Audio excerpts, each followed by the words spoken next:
Hi there, I'm Michelle the Painter from Berkshire Paint Sip, and this is Paint and Sip at Home.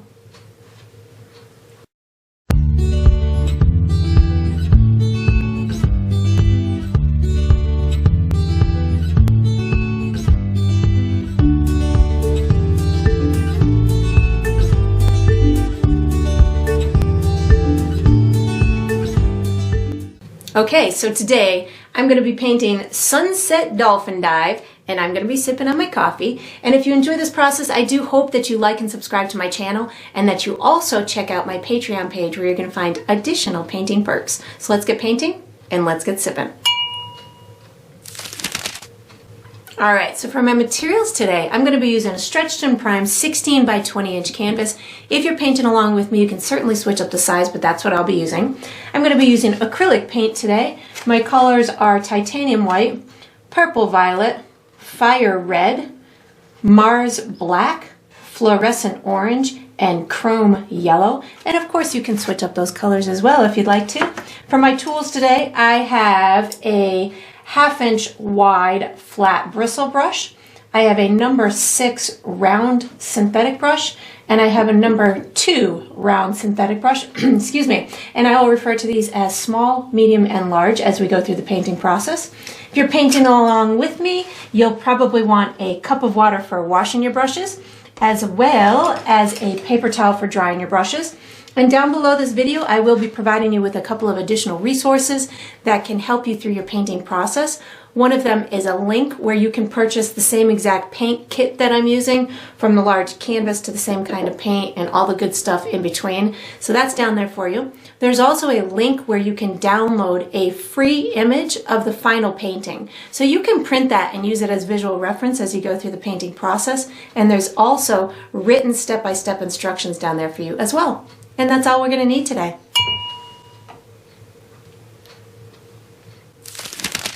Alright, so what we're going to be doing for the first step is we're painting our sky. I'm going to be using my large brush. The colors that I'm using are purple, red, orange, yellow, and white. And how I'm going to do this is I'm going to have my sky dark at the top. It's going to transition into kind of a lighter tone in the middle and then back to dark at the bottom. So how I'm going to do this is I will be applying my paint with a left to right kind of crisscross type of motion. But what I want to do first is I want to put in 2 markers at the bottom of my sky so I know when to stop. So I'm going to put some red and purple on my brush at the same time. I'm going to have my sky coming almost 3/4 of the way down my canvas. So I'm going to eyeball about where my halfway point is. Then I can go about halfway between here and the bottom of my canvas. And then I'm just going to go up just a little bit from that. So I'm right about here. I can use my brush as a measuring tool to see how low or high I put that mark. So I'm going to use my finger to mark it. Then I'm going to come over on this side and put a marker in about the same height. So this way I have a visual stopping point for my sky. So I'm going to start with red and purple on my brush at the same time. As I'm up at the top of my canvas, I want it nice and dark up at the top. You could certainly use more purple or more red, wherever your visual preference is in this sky up at the top. It will turn a little bit darker as it dries, so just kind of mentally plan for that. Then the next time I go to pick up paint, I'm just going to pick up red, and this is going to start my transition down into a lighter color as I come down the sky. So I'm using a good amount of paint, and I'm not using a lot of pressure, so this way I end up with almost like these drifty kind of looking marks that might give you the impression of clouds going by. Now what I'm going to do is I'm not washing my brush. I'm going to pick up some orange paint, and I'm going to get these 2 sections kind of transition into one another. Because I'm not washing my brush and I'm in essence kind of overlapping these sections, it's allowing it to kind of naturally blend in with one another.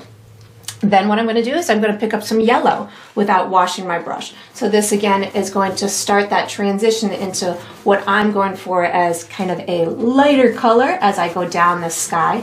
And at this point, if you do have a ton of paint left on your brush with the purples and the reds and stuff, if it feels like it's overloaded, what you can do is just kind of give your brush a good squeeze in your paper towel. That's going to get, as you can see, some of those darker tones off of there. So you can allow for that lighter area to happen in the middle. So I'm going to pick up some yellow, orange, with a little bit of white at this point on my brush so I can get this lighter area to start to emerge from the center of my sky. So something like this. Now I'm going to go yellow and white as I'm kind of coming over towards this left-hand side. And again, I'm using a good amount of paint, but I'm not really pressing hard. So this way it's allowing me to have this almost impressionistic kind of sky as I go down. And I like to make sure that I overlap these colors, so that's why you'll see me kind of going back up into a previous section to get those colors to kind of transition into one another and to overlap. I just picked up a little bit more orange so I can get just a little bit more color in through here. And now I'm going to start to transition back a little bit darker as I come down that sky. So again, I'm still just kind of using orange, yellow, and white at this point, but I'm using a little bit less white because I want to get back into the darkness as I go down towards the bottom of the sky.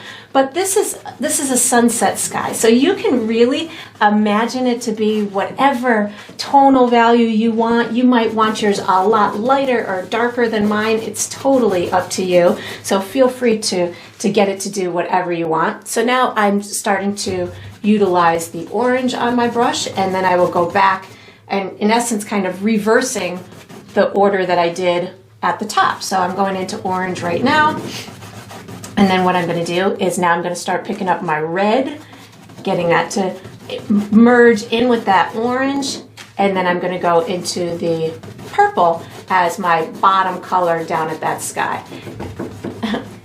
I can hear a woodpecker starting to peck at my house too. So we'll see how interesting that's going to get in the future steps. So now I'm going into the purple. So this is going to be the last color as I'm down at the bottom of my sky. And I don't need this to be a perfectly straight horizon line at this point. When we go to do the water, when we put on the water in a minute, we will clean up this this horizon line. So if yours is not perfect at this point, don't worry about it, just enjoy the process. And then when you get done with this step, you're going to want to wash and dry this large brush. You know, fiddle with this all you want. Maybe you want to go back up and get these colors to merge a little bit more. Just feel free to make this into whatever you'd like it to be. And then we're going to be utilizing this same brush for the next step, so you can just get ready. All right, so what we're going to do for the next step is we're painting our water. So I'm going to use my large bristle brush. I'm using the same colors that I used for the sky, only this time I'm just going to go from light at the top of the water to dark at the bottom of the water. So I'm starting at the top with yellow and white on my brush at the same time. So this is where I'm going to kind of clean up my horizon line, but I'm not terribly concerned about it being 100% perfectly straight, because I know that there's going to be a lot more stuff on the painting that will kind of take the eye away from it being imperfect. But how I'm going to get it pretty darn straight is what I'm going to do is I'm going to make a marker on the left hand side. I need to make sure that all of my water is within my sky. So wherever you have the highest point of it not being painted, that's about as high as you want it. It looks like my highest point is kind of over here, that's unpainted. So I'm going to, you can kind of just make yourself a mark wherever that highest point is, measure it with your brush, and then you're going to make a subsequent mark on the right hand side and over on the left hand side. And again, so it should theoretically kind of match up with those initial markings that you made, but sometimes it gets skewed a little bit. So what I'm going to do now is I'm going to connect my dots. So I like to kind of push hard with my brush to get kind of a clean line up at the top, and I watch my other marker. So that kind of guides my brush into my other dot that I have. So I'm in essence kind of just connecting the dots, but in a fluid kind of way. So I'm not watching my my painted horizon area. I'm watching for that dot. So that way the crookedness of my other painting won't distract me as I'm trying to make this semi-straight line. And then you can just go back and fiddle with it all you want. But that's looking pretty good to me. And if you ran into some wet paint from your sky, don't worry about it. Just kind of paint it in, because we're going to be utilizing all those same colors within our water. So now that I've got that on there, what I'm going to do is I'm just going to transition going darker as I go down. So again, just yellow and white to start up at the top, getting my lightest area on up at the top. And this is water, so it doesn't have to be perfectly serene or still. Plus my sky is nice and kind of interpretive anyway. So I just picked up some orange, and now I'm going to just kind of go back and forth, left to right. We don't have as much of an area to go in our water. It transitions much quicker than that sky did. So as I'm going through here, I just know, okay, I've only got so much room to go for my orange. Now I'm going to pick up some of my red without washing my brush, and I'm just going back and forth, left to right, to get it on here. And I'm doing it in a very loose, fun way. You don't have to make it a perfect blend or anything like that. I'm going to bring my red down quite a bit in through here, and then when I feel comfortable, and of course you can certainly add more of the orange or more of the yellow, whatever you feel is appropriate for your painting. And then I'm going to go ahead and start adding my purple and maybe a little bit of red on my brush. And if you wanted to, as you get down towards the bottom of your canvas, if it wasn't getting dark enough for you, I would definitely suggest waiting for it to dry to cast judgment. But if you wanted it darker, you could always put a little bit of black at the bottom of your canvas as well. That'll help it to get a little bit deeper and darker at the bottom. But again, I would wait until it dries to cast judgment if you want to put any additional darkness down there. And then once you've got this all done, we're going to be switching to our medium brush. Or no, actually, we're going to be using the large brush for the next step. So once you've got this on here, you can wash and dry your large brush and get ready for the next step. All right, so what we're going to be doing for the next step is we're painting the sun and its reflection. So I'm going to be using my large bristle brush. The colors that I'm going to be using are white and yellow. If I need to, I might go into the orange a little bit too, but mostly just white and yellow. I do want to forewarn you that before you do this step that you want to make sure that your canvas is dry. So you can take that extra long break if you'd like to. Or you can find, some kind of fun fanning method to get it dry, or you can do as I did and just whip out your blow dryer and get it dry that way. So whatever way works for you, it's totally fine by me. So I am going to start making sure that my brush is pretty darn dry. I'm going to be using a very little bit of paint to accomplish this step. I'm going to start with my brightest area of my sun, which is going to be a little bit over to the left, and I would say maybe about a third of the way between my horizon line and the top of my canvas. So somewhere in this vicinity, but you can really put yours wherever you'd like to. And I'm going to start with white paint and give myself a soft circle. And then I'm going to introduce yellow around the exterior. But I do not want to use a lot of paint, so that way I almost run out of paint as I'm getting towards the edges. I can always add more into the center later, but it will be tough to get it to fade into the exterior sky if I have a ton of paint on my brush. So I'm putting a little bit of paint on my brush, and then you can even just kind of dab it on your paper towel. Figure out where you want to go. So this is about a third of the way up, a little bit to the left, so somewhere in through here. And then what I'm going to be doing is I'm just doing a circular motion and just getting it larger and larger until I have it as big as I want. So I think I want mine to be a little bit bigger than that, so I'm just going to start back in the center and just kind of keep working my way out towards the exterior. So I apologize if my hand gets in the way as I'm doing this because I'm going directly in, but if I was to try and do it from the side, I might not get that real cylindrical look to it. So if you come straight in onto the canvas and just kind of move your hand around and around, your hand will naturally go in a pretty circular fashion without you trying too much. And then if you want it a little bit brighter, you can certainly come in with a little extra white, and you just kind of keep adding that brightness until you feel that it is as bright as you want. And then once you've got it nice and bright and you've got the exterior a little bit bigger than you want the actual sun itself, I'm bringing it a little bit wider. Now I'm going to add some of the yellow onto my dirty brush, and I'm going to start on the exterior with my yellow, and then I kind of dust it or bring it into the center a little bit. So I'm in essence kind of overlapping the white and the yellow on the soft edges, keeping it the brightest in the middle.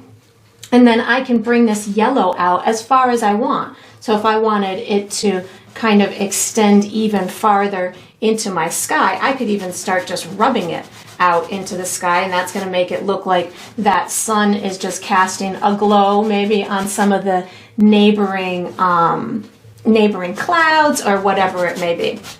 So once I have that, you can certainly, just kind of keep tweaking it as much as you want. If you want it to be a little bit more brighter, you can add yellow and white to your brush at the same time, adding it in that yellowy area. So you just kind of keep tweaking it until it is as intense as you want it to be. And then we're going to go ahead and add the reflection of the sun in the water. So how I'm going to do that, I'm not going to wash my brush. I'm just putting yellow and white on my brush at the same time. And you can have more paint on your brush when you're doing the reflection than when you did the sun itself, because the reflection can have more diversity in it. It doesn't have to be soft around the edges.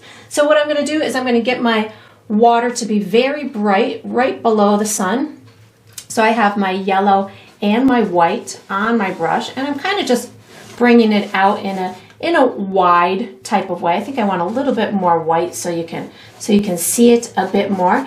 And then what I'm going to do is I'm going to bring this pattern of the reflection kind of more narrow in through here, and then it's going to get a little bit wider as it gets down towards the bottom of my canvas. So again, just yellow and white are on my brush at the same time, and I'm using a left to right kind of zigzag type of motion, and then I'm going to get it to be, the pattern of this reflection is going to be pretty wide at the bottom, and I don't want it to cover up all of my watercolor, the underneath color. And then once I have it where I want, now what I did is I just picked up more white on my brush, and I'm going to add a whole bunch of little sparkly marks down the interior of the reflection as opposed to the exterior. This is going to make it look like that sun is just sparkling right through the center of that reflection.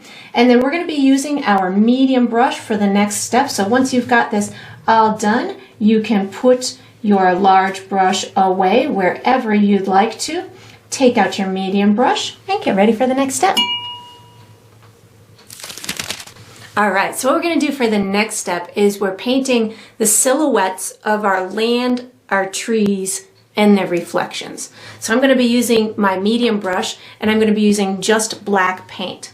So I'm going to have a little island far off in the distance. So this one's going to be really close to the horizon line.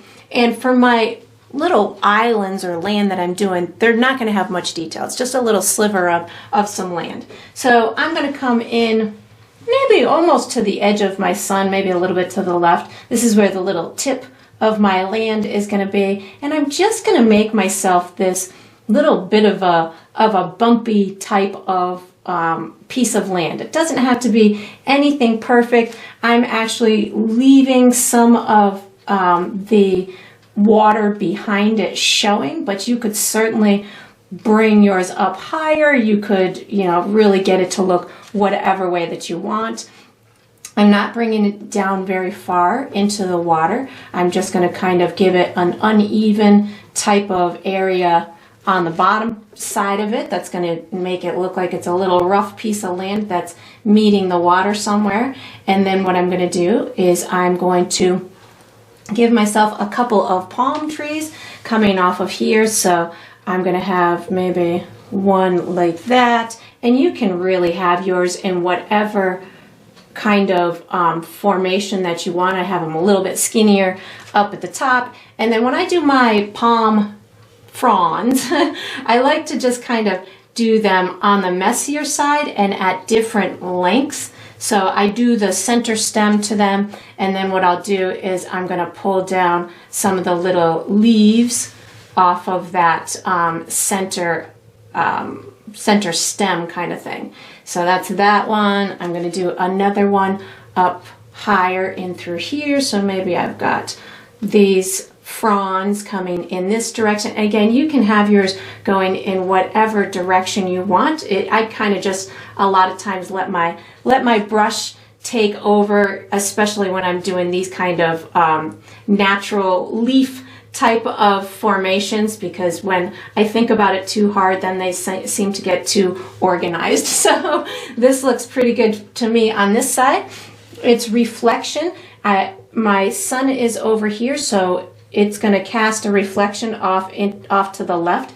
So I just have a little bit of black paint on my brush. You could even use it with a touch of water on your brush, and I'm just going to kind of go back and forth, left to right. I'm doing my little bit of a land first, just a teeny tiny bit to give you the impression that there's a reflection there, and then I'm just going to kind of bring, this is from this tree here, just bring a little bit of a diagonal squiggle line off into the distance, and that'll give the impression of a reflection. So I'm going to do the same thing over on the right hand side, but I'm going to have this island look like it's a little bit closer to us. So I'm bringing this island about halfway down between my horizon and the bottom of my canvas, and it's going to come in my canvas maybe about a third of the way or a quarter of the way. So I'm bringing it into about here, and maybe the top side or the right side is going to come about in through here. Maybe I've got a couple little levels to my little land area, something like this. So this is just the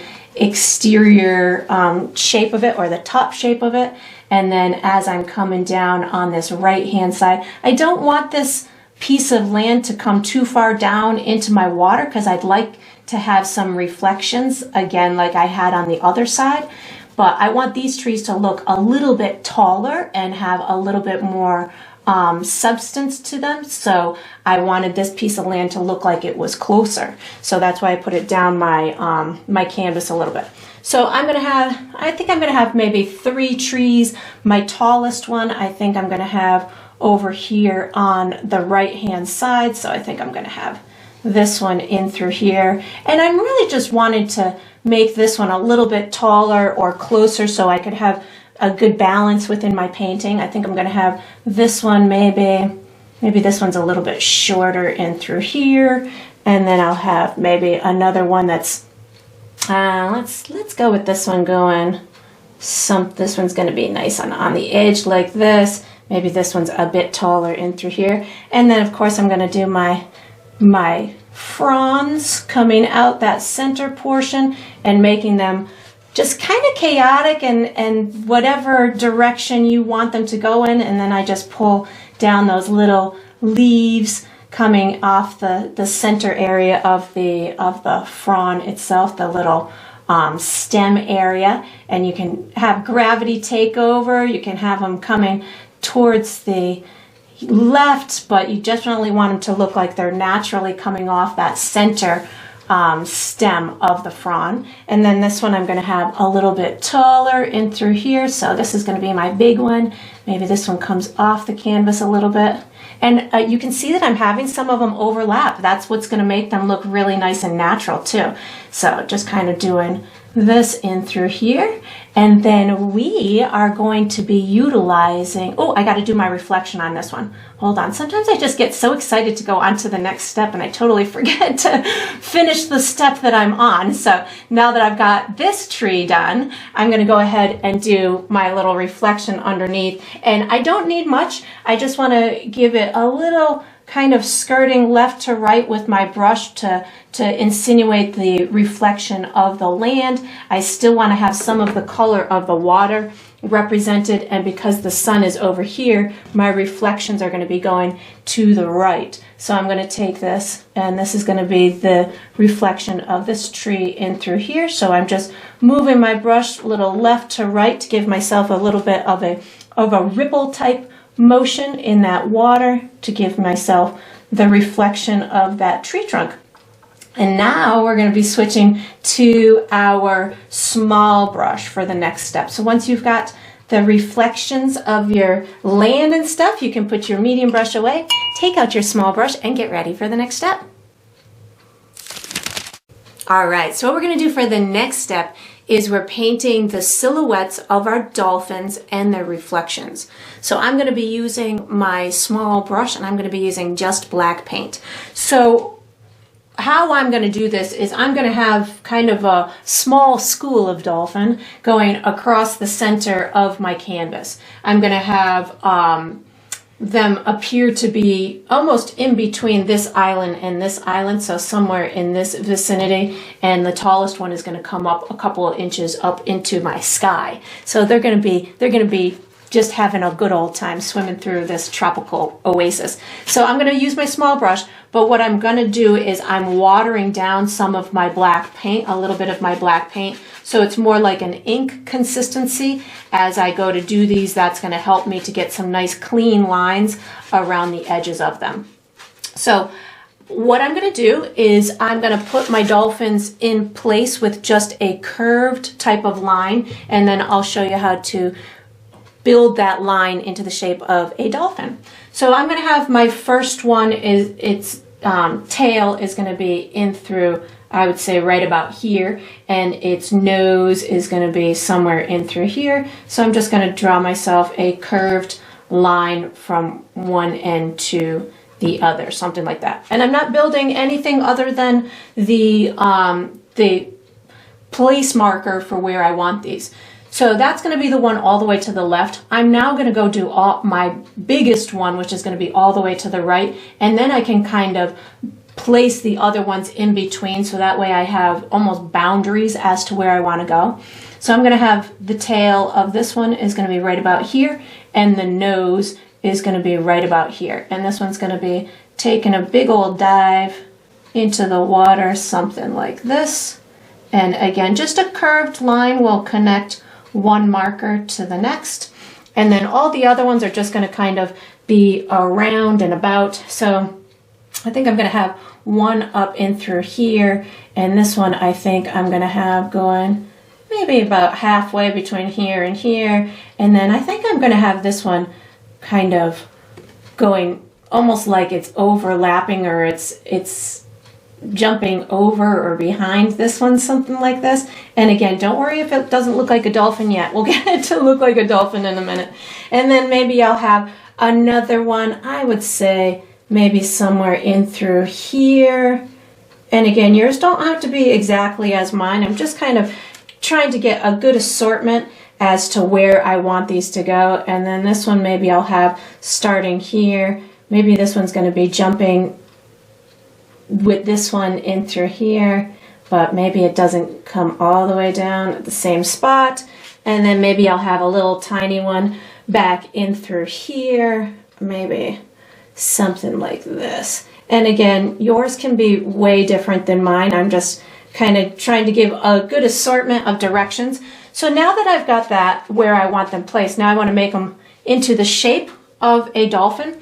So the dolphin's going to have a little almost pug nose to it, or a little nose to it. Then it bumps out where the forehead is, and then it has just kind of like a humped back, a little flat tail, and then we have a wing on the top and some arms. So I'll show you. I'm going to build them all the same way. So if this is where the head is on this one, this is going to be my little nose, and then I'm going to bump it up right back behind the nose, and I'm going to thicken up my line until it gets pretty close to the tip of the tail. So I'm just bulking it up. It's going to be probably the widest, you know, in the mid-back range, in the middle of the back.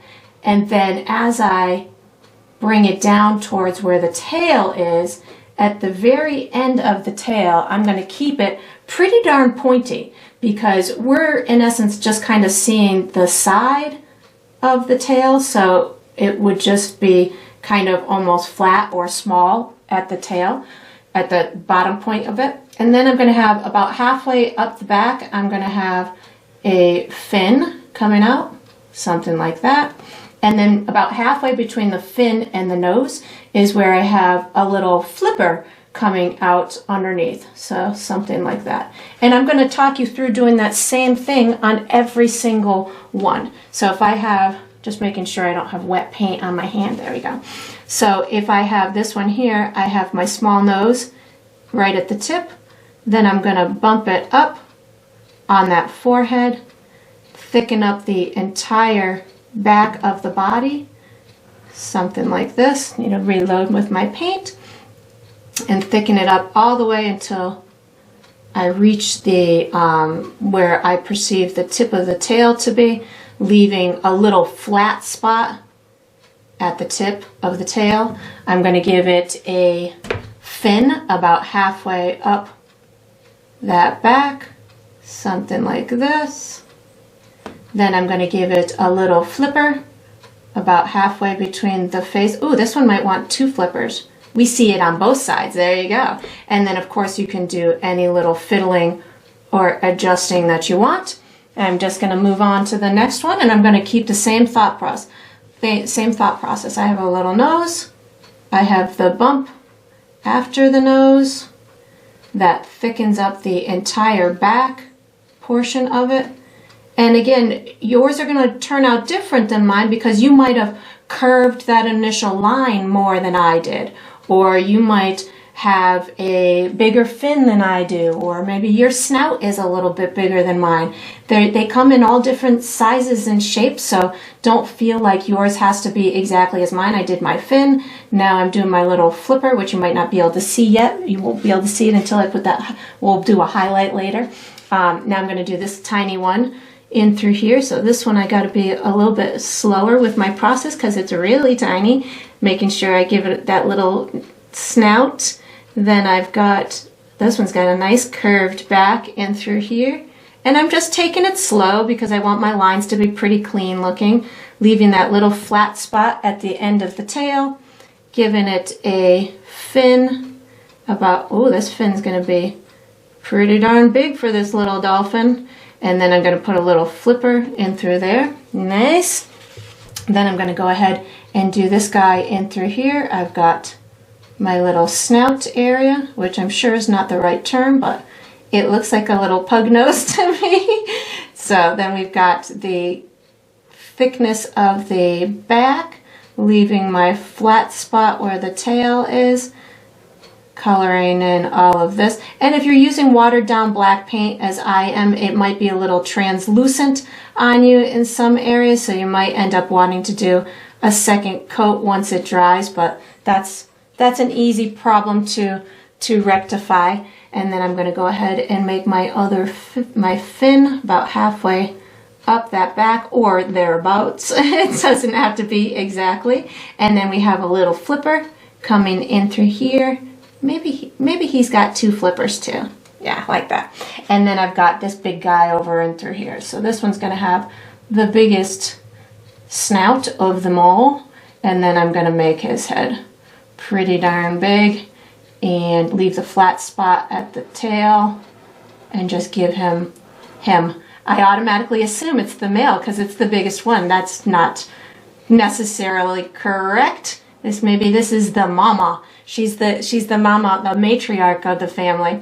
And then once you've got them all in place, we're going to give them a reflection, which they might not all have one if they're really high up in the air. Like this one up here might not have a reflection because it's so high up. So you might have to determine if you're going to have the same number of reflections as I do based on wherever you've placed your dolphins. And then I just need a little fin coming out this direction. Oops, I got a little too much paint on my brush. There we go, and bring this fin out in through here. And then so my reflections if they're close to, if you feel that the animal is close to the water, like I feel this one is pretty close to the water, this one might even be just touching the water. So I can start my reflection right in through there. And then I want you to be able to see kind of the shape of the animal, and the sun is over here. So it's probably casting it, you know, in a similar direction as here, but I definitely want you to be able to see part of the shape of it. So I'm just going to kind of widen it as it's kind of coming away from the animal and just getting it to go down towards the bottom of my canvas, something like that. And then I'm going to go ahead and do this one in through here. So this one's obviously a little bit smaller, and maybe this one's a little bit, oh, he hasn't quite reached the water yet. So I'm using a little bit of water on my brush while I'm doing this, so that way it allows me to just give these little ripples throughout the water. And because the animal is, you know, going this way, it's not as straight like a tree, so it would definitely have a different kind of reflection than that, or shadow, I should say. I'm calling this a reflection, but it's probably more like a shadow of sorts. It's a reflection slash shadow, if there's ever such a thing. Then this one in through here, I think this one would have a shadow slash reflection. So I'm going to have this one out of the water a little bit. So just a tiny, tiny little one in through here. And again, I'm trying to give it somewhat of the shape of the animal so you can understand that that's the one that it is reflecting or casting a shadow from. And then I'm going to put this one in through here. I guess it would be a reflection. I don't know. My brain is going crazy right now trying to figure out if this is a shadow or a reflection. I think maybe it's technically both. I don't know. All right, so here we go. I've got my last one coming in through here. And this one, I think this reflection would get a little bit larger maybe as it's coming away, because this guy is a little bit further away from the sun, something like that. And this guy, I'm going with, he doesn't get one because he's too far off the air, out in the air. So we're going to use this same small brush for the next step. So once you've got your beautiful dolphins in place, along with their reflections slash shadows, you can wash and dry this small brush and get ready for the next step. All right, so what we're going to do for the next step is we're adding highlights to our trees and our dolphins and their reflections or shadows. I think we're calling them reflections on this step. So I'm going to use my small brush. The colors I'm using are white, yellow, and orange. And I'm going to do my trees first and then my dolphins. And really for my trees, I'm going to at all times just have yellow, orange, and white on my brush at the same time. So some of my highlights are going to be brighter, some of them are going to be more orange, some of them are going to look like little glows. So it'll give it a nice variety. And I don't try and blend it too much on my canvas. I've just got all three colors on my brush. I'm going to give my trees and some of the palm fronds and some of the land a little glow on the side of the sun. So the sun is on the right for these guys. So I'm just going to kind of give myself a little bright, but that needs a little bit more white so you can actually see it. A little bright line or marks on the right hand side of the tree itself. And it doesn't have to be a continual line. These are bumpy trees, so you don't necessarily need it to be straight. If you want them to look like they're coming into the land, just extend that highlight right into the land a little bit. You can add some extra little glow or highlight on some of the edges of this land, these little pieces of rocks. Just have fun with it. You don't need to do anything fancy. And then I'm going to go ahead and add a couple of little streaks in my palm fronds. And again, I'm not going overboard. I just want to add a little glow of sorts to the edges of them, so it just looks like they're catching a little bit of that sunshine, and it's just adding to that bit of a dimensional element to it. So you don't have to do much, and you just want to do it on the side that is facing the sun for that particular piece. So you can see I'm doing a little bit over here, but on that piece, it's on the side of the sun. So again, I'm not going to go overboard. I think that's looking pretty good on these guys in through here. Then I'm going to go ahead and, oh, and I need to do it in the little reflection too. So it's on the right side there. So I just bring a little bit down the right side of my reflection, and that's all I do on there. I'm going to go ahead and go on the right tree. So theirs would be on the left side.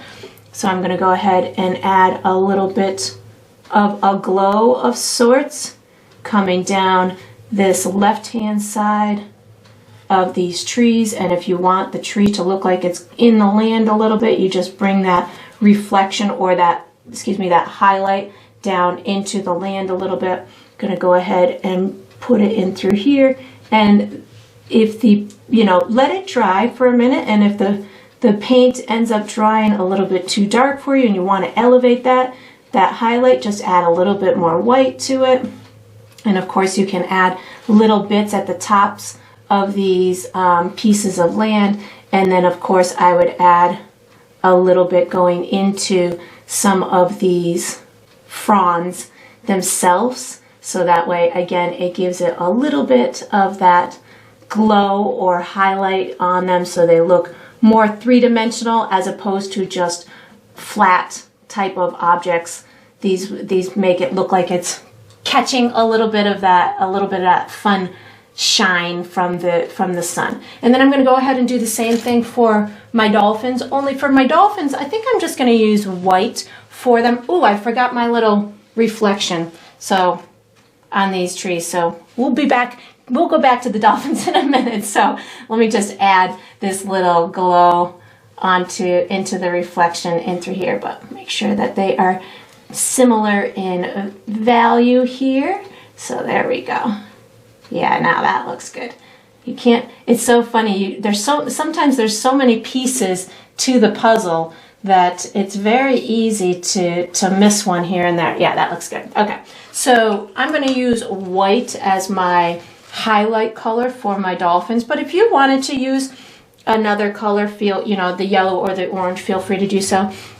And these, in essence, you could just outline the whole thing if you wanted to, but that might end up making it look almost flat, kind of, because part of it might not catch all of that highlight from the sun, even though they're almost directly behind it. I don't feel like the whole thing should be fully outlined, but you can make that determination all on your own. So like this guy in through here, I feel like the top side would definitely have that highlight. So I'm going to put just a little outline along that top side, and maybe on this flipper a little on one side, maybe a little bit on the fin.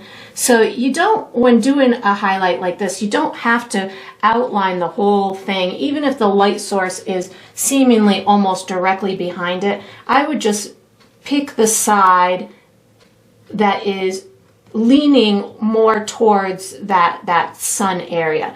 And to me, that's what would give it the most natural type of highlight. So I'm going like a bit on the nose, maybe a little bit on those fins, maybe a little bit on the tail, but I didn't do the underside, which theoretically I probably could, but to me the sun is a little bit higher, so I'm going to put that highlight more on the top side of them. So in through here, and if you needed to or wanted to switch to a smaller brush, this brush might be a little bit too big, or if you feel like you made your line too wide, just let it dry for a minute, and then you can come back and just add a bit of, you can just make that line smaller with a touch of black paint. So don't feel like if you made your line too big that it's over, because it's not. You can just come back, let it dry for a minute and then come back with a bit of black, and then that way that will thin it out a little bit. I think that's all I want to do on that one. I was going to do some on the bottom, but like right there, I made that a little bit too wide for me, and I'll just come back in a minute and thin it down with a little bit of black. So this guy over here, I think this would be in through here. This one's a little bit weird because he's turning so much, so I think I'm going to have this in through here, and I think I'm going to have some of this highlight catch this side of his body, because that side looks like it's closer to the sun to me. So I'm going to add that little bit of a highlight in through there. And then whatever you did up top, put a tiny bit in your reflection if it makes sense to. If it doesn't, then don't. Like this one maybe has a little bit up in through here. Maybe this one's got a little bit in through here. And again, only if you feel like it makes sense. If your highlight is bright enough to do so, then go right ahead. And then we have one tiny little step left to go, and it's going to be with this small brush. So you can do any little tweaks or modifications that you want to, then just wash and dry that small brush and get ready for the next step. All right, so we are on to the final step. This is the final step of every painting, which is to sign it. So I'm going to use my small brush. I'm using black paint. I usually sign mine in the bottom left or the bottom right. I'm going bottom left on this one.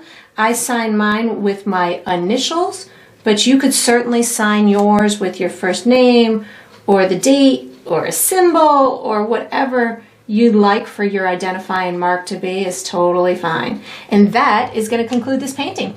I hope you painted yourself a very tropical dolphin painting, and I hope you enjoyed the process, and I look forward to painting and sipping with you again sometime.